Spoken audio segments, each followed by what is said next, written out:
Keir Hardie's campaigns when he was first elected. And the way to do that actually is, first of all, prevent any individual owning more, limited number of homes. So you place a number, whether it's 2, 3, whatever, and you just restrict the ability of people to own homes and rent them out and buy to let landlords, all this sort of thing.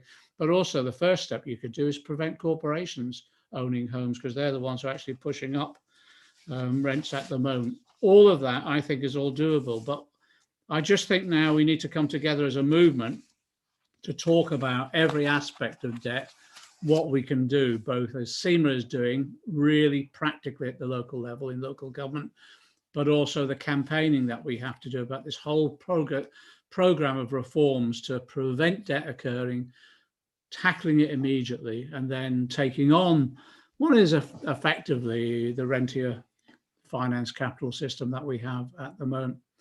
I think that's covered enough. I've rambled on for too long, Nora. You should have shut me up. But anyway, I've tried to cover, it's such a wide-ranging debate, and the people have put so much work into this that we want to just display some of that work. And then as we go on, we'll get the individuals involved in different aspects of that coming together to explain as well. Nonetheless, we've still got a couple of suggestions and actually some more as well offline. I've put 2 of them to both or either of you. What do you think the role of credit unions can play in sort of tackling payday loan companies and creating the debt problem in the first place? That's from Mahir Demir, and also from Clive Guthrie Andrews. Ireland has a government mortgage to rent scheme and a commercial scheme to stay in your own home. Would that work here? Can I take the first one, John, and you take the second one? Great.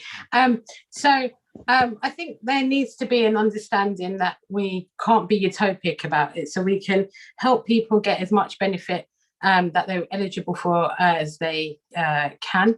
And even then, our social security system is so poor that even those people who have got everything that they're eligible for, and even might be in full-time work, will still find themselves in poverty and still find themselves in debt. And the cost of living is way higher than our social security system allows people to have a standard life. So I guess the next step there is, how do we accept the fact that people are going to be in debt, and how do we make sure that they then don't become prey to really kind of negative forces, like some of the loan companies that we've seen with really high interest rates. So the relationship with the credit unions is really important because they're ethical loans. And obviously we don't want to promote people getting into debt, but if you have to take a loan, then the credit unions is something that Labour administrations really need to kind of push. So we're really lucky in Haringey because we've got the London Capital Credit Union, who we work really closely with and who we're doing a lot more work with going forward. And we've got the credit union coming in as well to train all of the councillors from all parties locally, because it's quite astonishing how many people don't know what a credit union is. I was questioned a few weeks ago by council staff who led me to believe that we also need to teach council staff what a credit union is. But why are we promoting a credit union over other kind of places you can get finance and loans?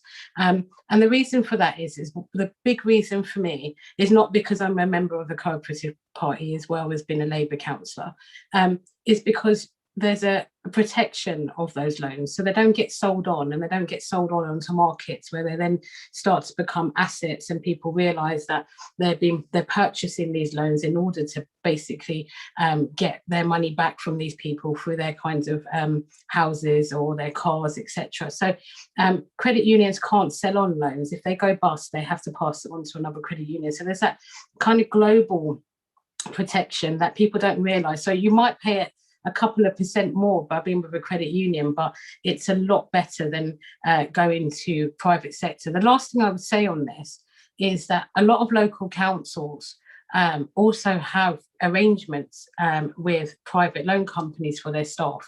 And we did. We have a salary finance scheme. It's promoted to our staff who are frontline public sector workers who don't get enough pay as it is. And it can be seen as something that's kind of council endorsed and therefore safer. But actually, this is still a private company. And we are putting an end to that arrangement that came in 2014 in our borough. We're putting an end to it now that it's been highlighted to us, it's there. So if you are a councillor on this call, I think one of the questions you need to ask is about the salary finance scheme that your council may be signed up to, and why they're signed up to them, and why they're not promoting a credit union with their staff. Over to you, John. Directly on the question about converting from mortgages which people are defaulting on into providing the security of the roof over their heads. In the banking crash in 2007, 2008, I brought forward a proposal whereby, if you remember, can people remember this Northern Rock? I don't know whether people can remember Northern Rock went bust or that sort of thing. Interestingly enough, there was you have to admire the cheek of these people. There was Northern Rock was going bust, and I raised it in the House of Commons. I was the first MP to raise Northern Rock in the House of Commons. Vince Cable always claims he did. He didn't. I was the first MP because I was getting briefed by people who were, at risk of losing all their savings. Anyway, the irony of it was Northern Rock was linked to another thing. They were quite witty, these capitalists who wanted to be a bit of tax avoidance. And there was a thing they called Granite, which was an offshore operation. They all thought they were having a bit of a joke, laundering some money through Granite. It was just extraordinary. Anyway, I raised it in Parliament, but also I said, look, there's a lot of people where actually they're in a situation now where they can't keep up with their mortgages anymore, because at the same time with the banking crash, people were being laid off. So I put forward the proposal that the local council would take the property into ownership, and that they would then, the people would be converted from mortgage lenders, people who'd had a mortgage into council tenants. And in that way, you could be in a situation where they were absolutely secure. And there were other angles to that, which is shared ownership, that sort of thing. But it would give security to people. And I think that's, to a certain extent, that's a bit like the Irish proposal, the Irish initiative that's happening now. And I think it's perfectly feasible here. But I want to get to the situation where people are not at risk of losing their home in that way. The only reason people are at risk of losing their home is because if something because of low wages and low benefits, lack of income, or usually it's some crisis happens in the family. And, all of the Seema's, and I, when we'll do our surgeries, what will happen is someone will be sick, or there'll be an additional demand within that family or something like that. The income stops coming in. And it's interesting, if you look at the figures, most people at best are 2 months away from a financial crisis if they're out of work, because they have the levels of savings in this country for most working class people is extremely low. So if something happens to them, they don't have a steady income coming in, they're very quickly pivoted into crisis. And that crisis of keeping the roof over your heads is the most serious one for most people. And that's when they get into debt. Again, what happens is, as well, is the point that Seema has been raising at a local level, is you need a really good advice system to enable people to get good advice. Otherwise, they wind up with payday lenders and others, and then they're ripped off completely. So I think this whole issue is about much more fundamental changes in our society in the end, which is about true value. It's about people having decent wages, having a proper taxation system which enables us, which is fair, which enables us to provide proper benefits. And it's also about making sure that at a very local community level, that range of advice for when these unfortunate occurrences occur, and people are then not stretched to a breaking point. There's one thing I'd like to say I haven't mentioned up until now, which is I think because of this debt issue is piling up so heavily on people, and it's almost like a hidden issue at the moment. We have to recognize there most probably will have to be government intervention at some stage of the pandemic to lift people out of debt, maybe do a John Montgomery type of initiative about the Bank of England taking over and wiping out quite a lot of this bad debt. I think that's important.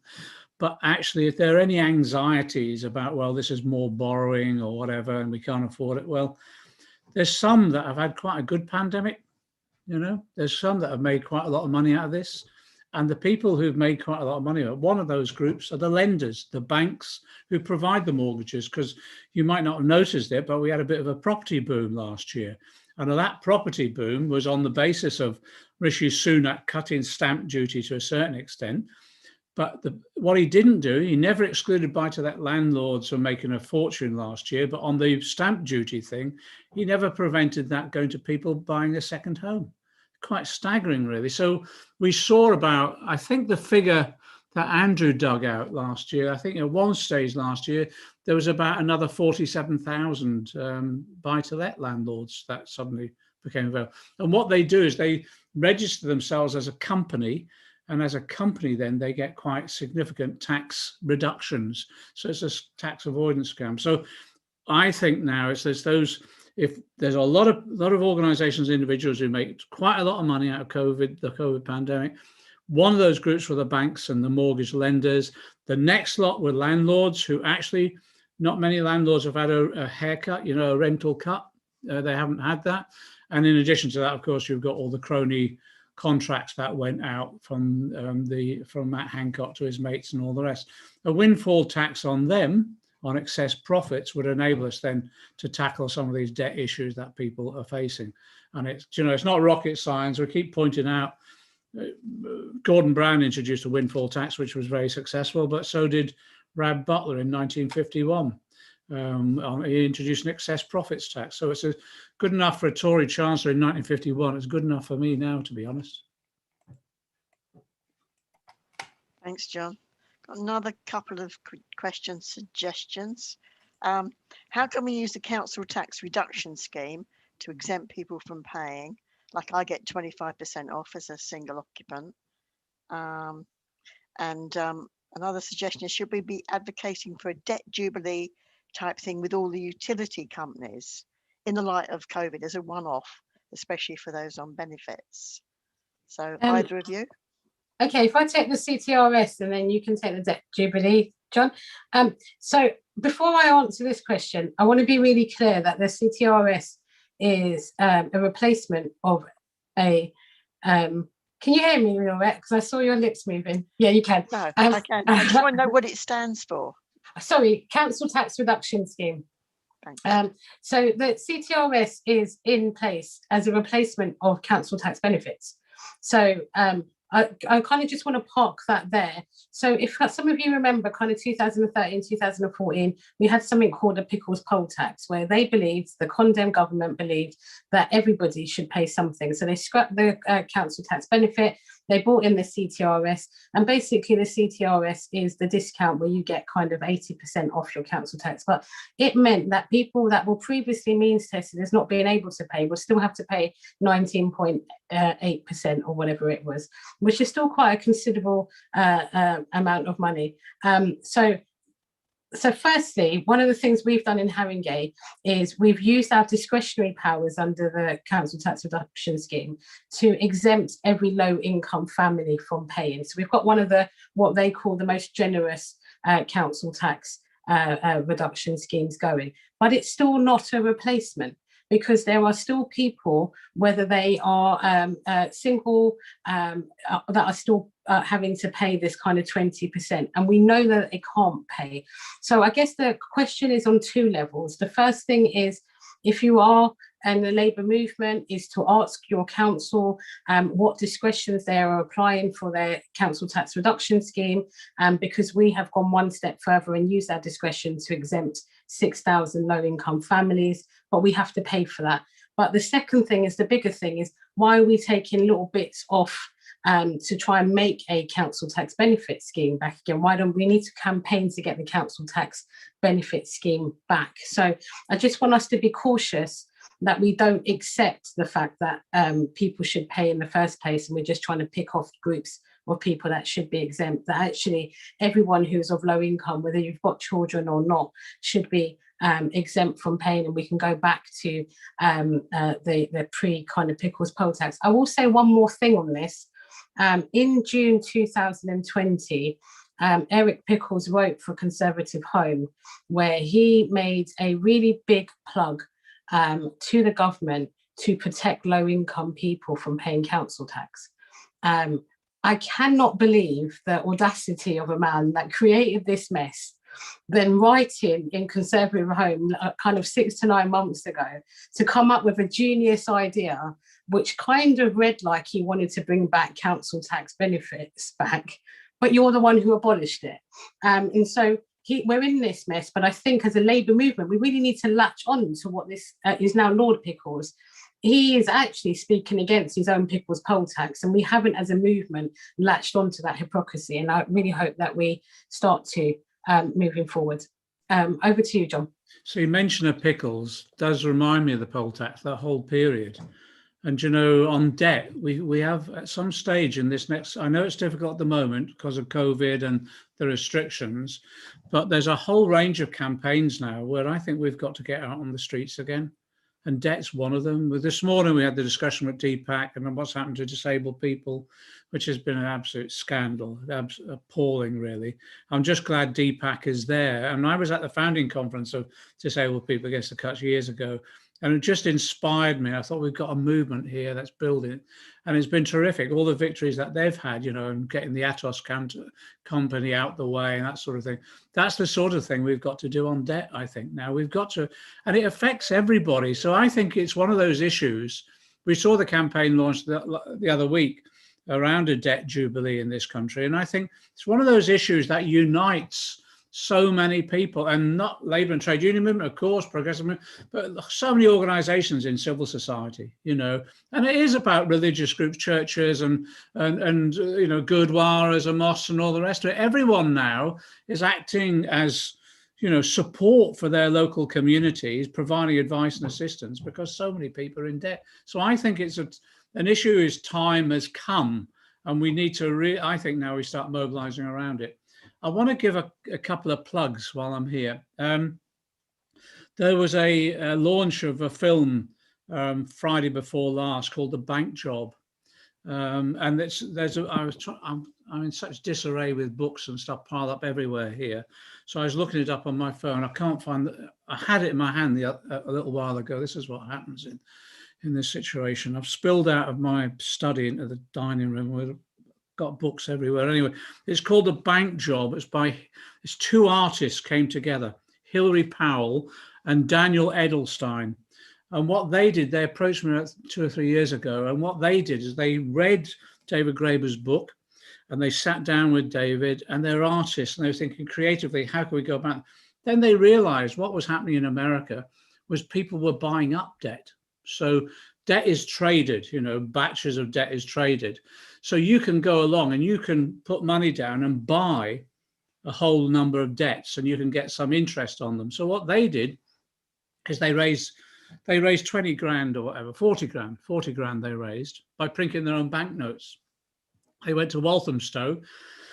They took over an old bank that had been closed and they opened it up as the bank, and they made their own banknotes as artists. And they had the pictures on them with the guy who runs the local food bank, the local head teacher, that sort of thing. And they sold those banknotes and they raised 40 grand. They gave 20 grand to local community groups. And they used the other 20 grand to buy up bad debts. I think they bought up 2 million or something like that. And then they piled all these debts in a room. No, they didn't. They were going to pile all in the room, set a light to it. But what they did, they put them in a van. They put them in an old van, took them down to near Canary Wharf and blew it up. So they just got wiped, and they contacted each of those people on the debt lists to say, we've wiped out your debt. You don't have to worry about it anymore. That's incredible, isn't it? So they just wanted to demonstrate artistically that it could be done. But if you read the book they've produced and watch the film, the book takes the analysis from David Graeber and explains how debt is created and how it's used. If you get a chance, read David Graeber's book on debt, which is just definitive. And with his partner, we're going to try and do something in a few weeks' time and demonstrating where you can get access to all David's works, which are, because I think he's brilliant. The other person, I'm just doing a plug for this, is a book by a woman called Ursula Huws, her name Ursula, H-U-W-S. And she's done a book called Reinventing the Welfare State. And it's a bit about UBI and all the rest. It's a really good analysis of it. She's another academic. She's I think she's just moved on from her university now, but she's involved in socialist register debate around the whole issue. So I think there's a huge range of creative ideas about how we can change things and how the system operates at the moment, and how actually, yes, you can shake off these barriers, these chains of debt that are on us.